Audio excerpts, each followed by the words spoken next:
Hello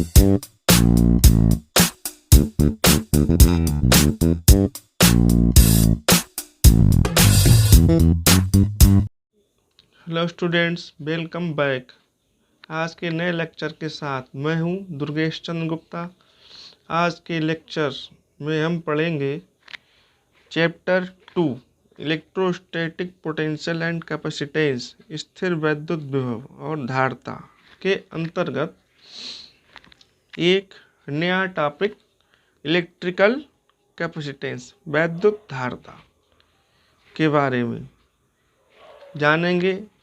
इसकी परिभाषा और पढ़ेंगे इसका मात्रक, एसआई मात्रक, एमकेएस मात्रक और जानेंगे इसकी विमा क्या होती है। तो आइए लेक्चर को स्टार्ट करते हैं और देखते हैं इलेक्ट्रिकल कैपेसिटेंस की परिभाषा।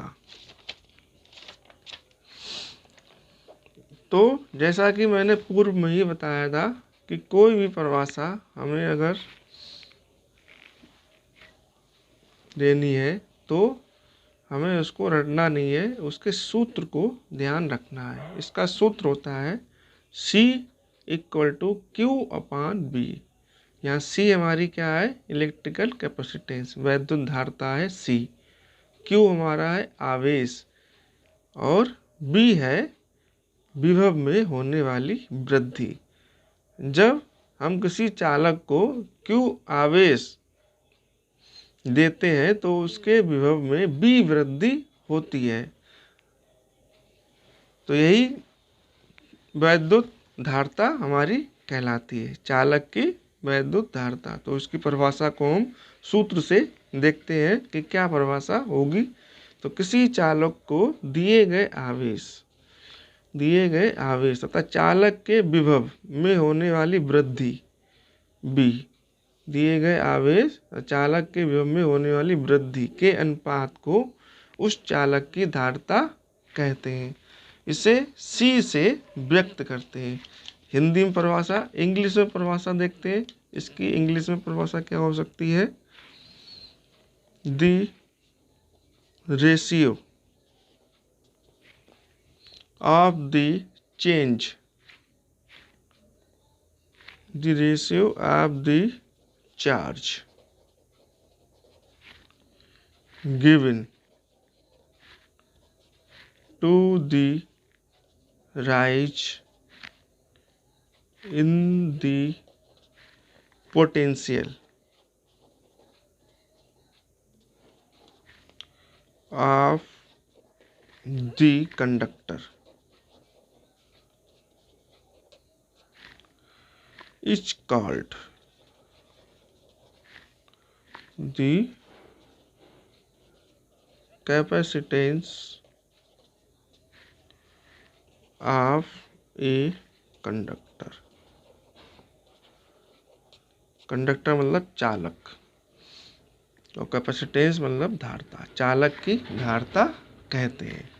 द रेशियो मतलब अनुपात, the ratio of the charge given, दिए गए आवेश, to the rise in the potential यानी विभव में वृद्धि, ऑफ दी कंडक्टर चालक के विभव में वृद्धि तथा दिए गए आवेश के अनुपात को उस चालक की वैद्युत धारिता कहते हैं।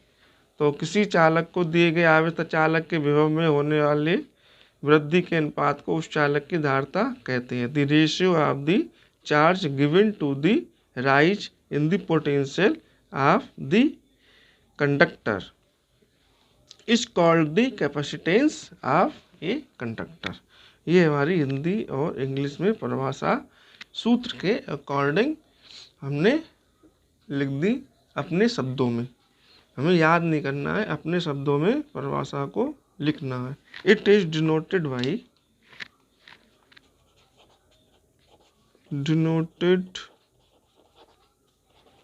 बाई सी, इसको सी से प्रदर्शित करते हैं, अर्थात डेट इज मतलब होता है अर्थात C = Q/B। ये इसका सूत्र है। अब इसके मात्रक की बात करते हैं तो यूनिट ऑफ इलेक्ट्रिकल कैपेसिटेंस।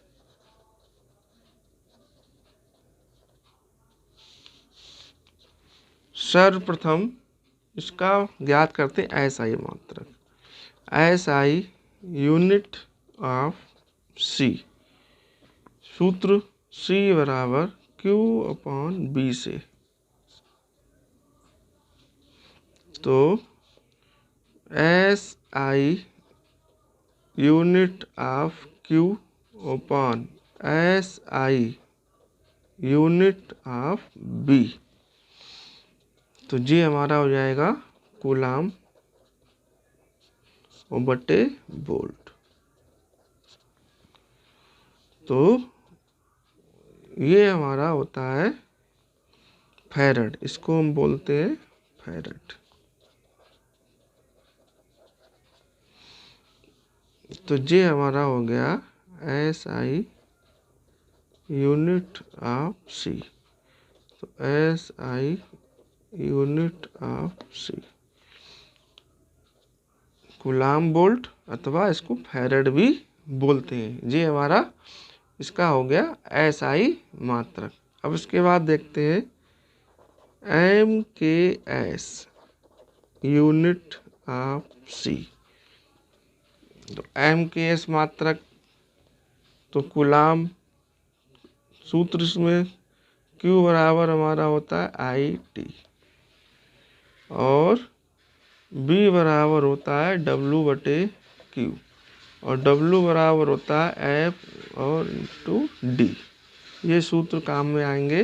तो सबसे पहले कूलाम को कन्वर्ट करिए। कूलाम बराबर, अच्छा कूलाम पहले बोल्ट को कन्वर्ट करते हैं डब्लू अपान क्यू, यानी कि डब्लू हमारा हो जाएगा जूल और बटे कूलाम,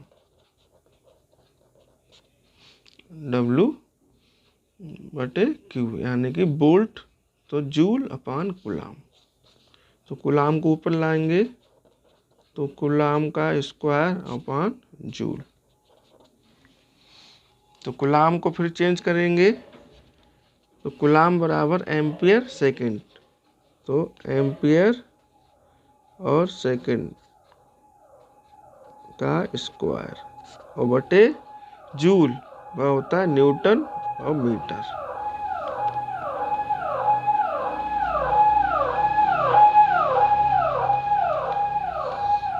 अब इसको यहाँ पर लिखते हैं बराबर ए स्क्वायर एस स्क्वायर और न्यूटन और मीटर।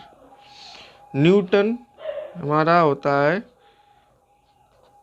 बराबर किलोग्राम मीटर और सेकंड माइनस 2। तो एम्पियर स्क्वायर सेकंड स्क्वायर और किलोग्राम मीटर सेकंड माइनस 2 और गुणा मीटर। तो ampere square second square upon kilogram metre square second minus 2। तो इसको ऊपर लाएंगे तो किलोग्राम -1 मीटर -2 और सेकंड 4 और ए 2। तो एम के एस यूनिट ऑफ सी ये हो गया हमारा। अब इसके बाद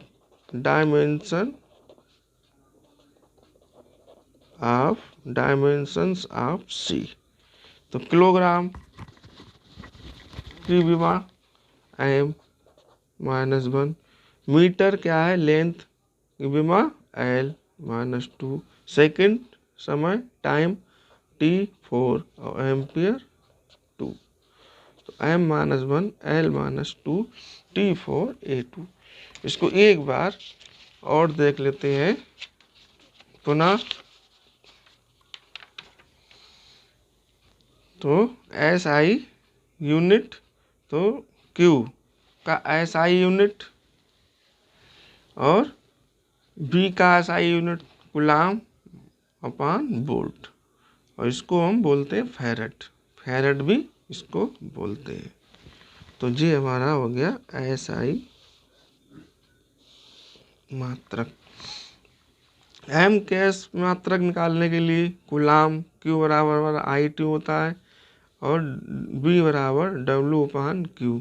W क्या है? कार है, कार का मात्रक जूल और Q का मात्रक कूलाम। कूलाम को ऊपर करेंगे कूलाम स्क्वायर अपॉन जूल और कूलाम को Q बराबर I/T से, तो कूलाम बराबर क्या हो जाएगा? I एम्पियर और T सेकंड, तो एम्पियर और सेकंड का होल स्क्वायर, कूलाम का स्क्वायर है, तो कूलाम बराबर Q बराबर I/T एम्पियर और सेकंड का होल स्क्वायर और जूल बराबर क्या है? न्यूटन और मीटर, जी न्यूटन मीटर। तो एम्पियर का स्क्वायर और सेकंड का स्क्वायर और न्यूटन मीटर, तो न्यूटन बराबर हमारा होता है किलोग्राम मीटर सेकंड माइनस 2। तो किलोग्राम मीटर सेकंड माइनस 2 और मीटर, तो A ampere square second square kilogram metre square और सेकंड माइनस 2। अब किलोग्राम को ऊपर लाएंगे तो -1, मीटर को ऊपर लाएंगे -2 और सेकंड -2 और +2, ये हमारा है, ये हो जाएगा प्लस का 4 और A2। इसी प्रकार से इसकी विमा हम लिख देंगे, किलोग्राम की विमा M, मीटर की L और सेकंड की T और एम्पियर की एम्पियर। तो वीडियो आपको कैसा लगा? लाइक व कमेंट अवश्य करें। धन्यवाद।